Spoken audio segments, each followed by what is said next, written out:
State bank of India ತನ್ನ ಗ್ರಾಹಕರಿಗೆ big shock ನೀಡಿದೆ.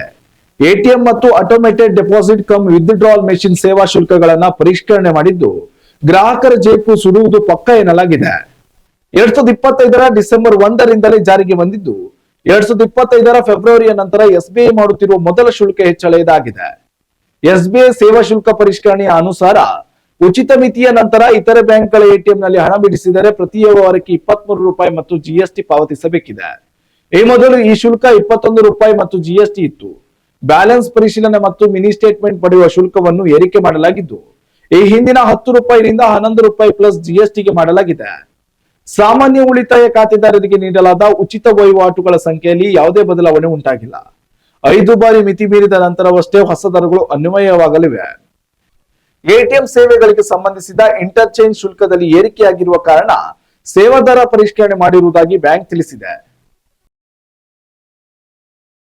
ಉತ್ತಮ ಸಂಸ್ಕಾರಯುತ ಶಿಕ್ಷಣದೊಂದಿಗೆ VSS English medium CBSE school Udupi Muddur. ನರ್ಸರಿಯಿಂದ 10ನೇ ತರಗತಿವರೆಗೆ ಶಿಕ್ಷಣದ ಜೊತೆಗೆ 5ರಿಂದ 10ನೇ ತರಗತಿವರೆಗಿನ ವಿದ್ಯಾರ್ಥಿನಿಯರಿಗೆ ಉತ್ತಮ ಹಾಸ್ಟೆಲ್ ಸೌಲಭ್ಯವೂ ಇದೆ. ನಿಮ್ಮ ಮಕ್ಕಳ ಪ್ರವೇಶಾತಿಗಾಗಿ ಈ ಸಂಖ್ಯೆಗೆ ಕರೆ ಮಾಡಿ.